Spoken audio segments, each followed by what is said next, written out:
चलिए भैया, सीधा सौदा के 20 स्टॉक्स बढ़िया से आपके सामने प्रेजेंट कर दिए गए और अब आज के इस हफ्ते का आगाज होगा मंडे के मुनाफे की तैयारी के साथ। सीएनबी आवाज के मैनेजिंग एडिटर साहब आपको आपकी स्क्रीन पे नजर आएंगे और फ्राइडे के उस बहुत वोलेटाइल और जबरदस्त सेशन के बाद सब जानना चाहते होंगे बट ऑब्वियसली बाजार का मूड मॉल है कैसा। गुड मॉर्निंग आपको, कैसा लग रहा है? Ashish good morning, Veeru good morning.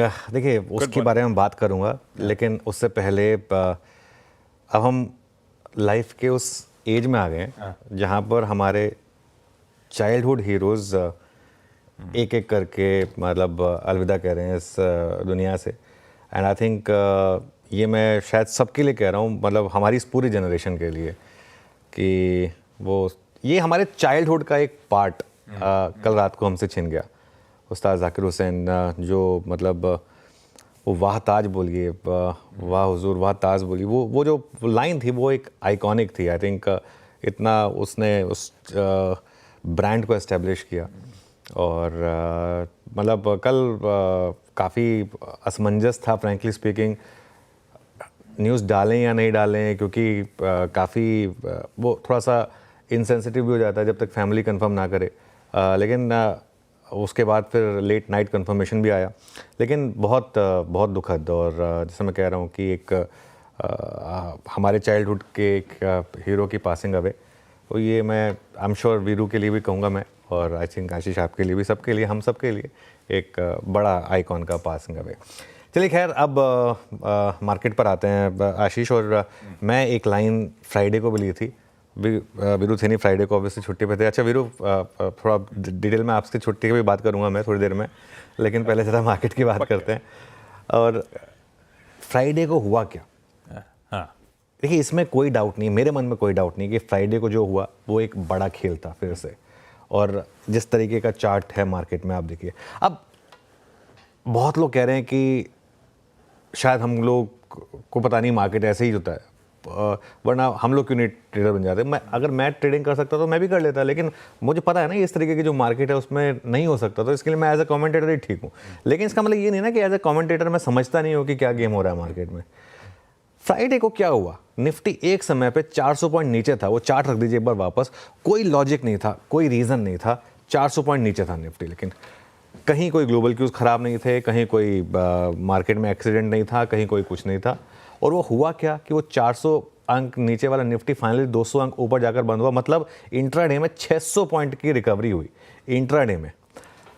मैं एक बार फिर कह रहा हूँ, बाजार में वॉलेटिलिटी होना नॉर्मल है, लेकिन एक ऐसी मार्केट जो एक दिन पहले 80 पॉइंट के बैंड में थी, पूरे हफ्ते उस तरीके के बैंड में थी, हर कोई ये प्रिपेयर कर रहा था कि थर्सडे को, क्योंकि पिछले थर्सडे को बहुत वॉलेटिलिटी हुई थी कि थर्सडे को हम तैयार रहेंगे, वॉलेटिलिटी फ्राइडे को आ गई है ना।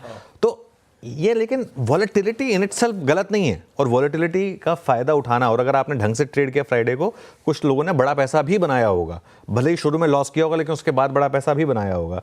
लेकिन जो फ्राइडे को हुआ ना आशीष, वो बहुत ज़्यादा जो वॉलेटिलिटी थी वो विदाउट एनी रीज़न थी। और उसमें एक चीज़ बहुत क्लियर है, मैं मतलब I don't mince my words, Friday को जो हुआ है वो बड़े प्लेयर्स ने बड़ा गेम किया है। बेसिकली बड़े प्लेयर्स ने बड़ा गेम किया है फ्राइडे को।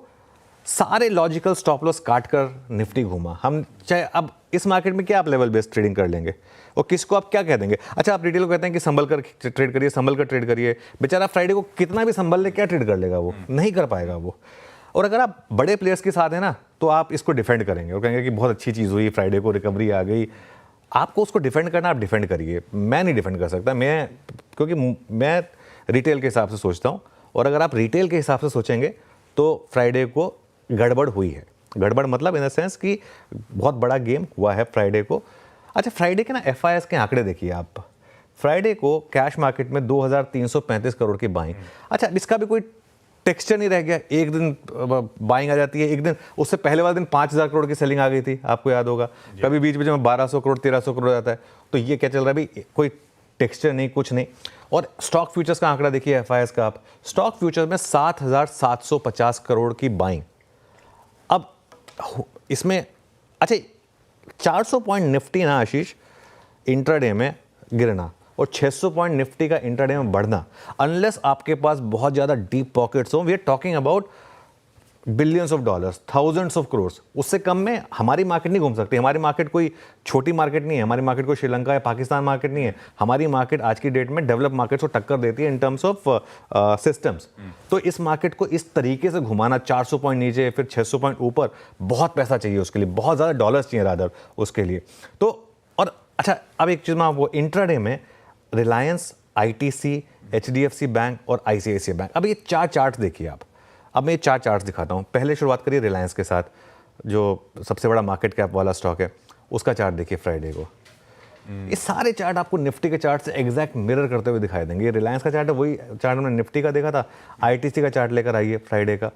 उसके अलावा आप HDFC बैंक, ये देखिए ITC का चार्ट देखिए। इनमें से अगर मैं ऊपर का अगर ये हटा दूंगा ना, नाम और प्राइस हटा दूंगा ना, आपको ये सारे चार्ट सेम दिखेंगे। एक भी चार्ट इनमें से फर्क नहीं है कोई भी। ये देखिए, अब मैं फिर कह रहा हूँ, मैं इन चारों चार्ट में से ऊपर का नाम और वो हटा देता हूँ, प्राइस आप बता दीजिए मुझे इनमें से कौन सा चार्ट है। ये प्योर एंड प्योर और कुछ नहीं हुआ है, ये pure and pure options game है। मैं एक बार फिर कह रहा हूँ, लेकिन इलीगल कुछ भी नहीं है इसमें। जो भी हो रहा है वो आपके देश के कानून के हिसाब से हो रहा है, आपने इंस्ट्रूमेंट बना रखे हैं, उसके हिसाब से ट्रेडिंग हो रही है, गलत कुछ नहीं है। लेकिन फंस रहा है कौन? रिटेल। मुझे बताइए किसके अंदर हिम्मत थी 24,180 का स्टॉप लगाने की मार्केट में? कहना बड़ा आसान कि आप 24,000 से ऊपर से घूम गया मार्केट तो एकदम सही घूम गया। ये क्या होता है, रिटेल के लिए पॉसिबल नहीं है इस तरीके की मशीनों से लड़ना। अब उस दिन फ्राइडे को न्यूज़ आई थी कि सेबी ने कंसल्टेशन पेपर लाया कि रिटेल को कैसे एल्गो में अलाउ किया जाए। ठीक है, अच्छी बात है, वो मैं कहता हूँ कि अब आना चाहिए। या तो मत करिए भाई मार्केट में ट्रेडिंग, मत करिए। बट फिर वही बात है कि क्यों मत करिए भाई ट्रेडिंग, रिटेल क्यों ना करे ट्रेडिंग। लेकिन जो भी है, फ्राइडे को मैं फिर कह रहा हूँ, बार बार कह रहा हूँ, मैं कहता रहूँगा, वो जो पहले भी एक बार हुआ था, वो जेन स्ट्रीट और वो मिलेनियम वाला मामला जो कोर्ट पहुंचा था, वो तो हमको वहाँ से पता चल गया था बाई चांस। लेकिन जिस तरीके से यहाँ पर मशीनें फायर हो रही हैं, ये मशीनें फायर हो रही हैं, और मशीन अगर सामने से मशीन फायर कर रही है, ये ना एक ये वो बात हो गई कि वहाँ से मशीन गन चल रही है और आपके पास कट्टा है, मतलब आप कर क्या लोगे उसमें, है ना। वो पुष्पा 2 चल रही थी फ्राइडे को मार्केट में, एक ब्लॉकबस्टर। आज हो सकता है मार्केट में कुछ एकदम उसके एकदम कंप्लीटली ऑपोजिट मंडे वाला कोई ट्रेड प्ले हो जाए, और कट्टा भी बैकफायर कर गया हमारा। तो ये गैंग्स ऑफ वासेपुर वाला। बहुत पेनफुल, बहुत ही, मतलब कहने के लिए वाकई इंट्राडे रिकवरी, लेकिन एक्चुअली बहुत ही खराब सेशन था फ्राइडे का। और डिटेल में उतरेंगे, बातचीत करेंगे इस फ्रेश उस फ्राइडे के बेहद वॉलेटाइल सेशन के बाद समीकरण बैठ कैसे रहे इस नए हफ्ते के लिए, कैसा टेक्सचर है, क्या अप्रोच रखें निफ्टी बैंक पे, क्या वॉच आउट करें, इन सब पे डिटेल्ड बातचीत। लेकिन पहले आज के इस मुनाफे की तैयारी की शुरुआत टॉप हेडलाइंस के साथ।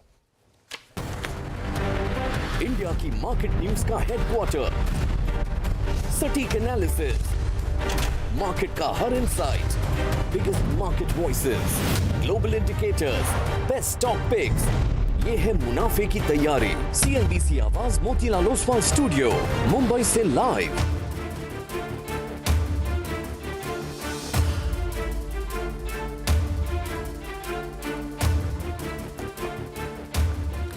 नमस्कार, CNBC आवाज़ मोतीलाल ओसवाल स्टूडियो में आप सभी का स्वागत है। एक नए हफ्ते की शुरुआत, और हम तैयारी करेंगे मुनाफे की तैयारी की हेडलाइंस के साथ।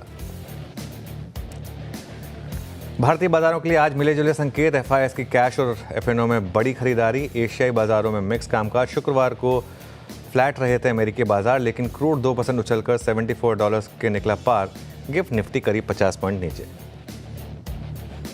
रिलायंस इंडस्ट्रीज ने Navi Mumbai integrated industrial area यानी कि NMIIA में 74% हिस्सा खरीदा।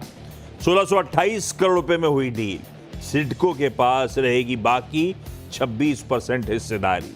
अधिग्रहण से महाराष्ट्र के इंडस्ट्रियल और इंफ्रास्ट्रक्चर डेवलपमेंट में RIL की पैठ बढ़ेगी। डिक्सन और वीवो मोबाइल ने स्मार्टफोन समेत दूसरे इलेक्ट्रॉनिक डिवाइसेस के लिए किया जॉइंट वेंचर करार। डिक्सन की JV में होगी 51% हिस्सेदारी। और वेदांता की आज होगी अहम बोर्ड बैठक। मौजूदा वित्त वर्ष के चौथे इंटरिम डिविडेंड पर होगा विचार। अब तक 35 रुपए प्रति शेयर का ऑलरेडी दे चुकी है कंपनी डिविडेंड।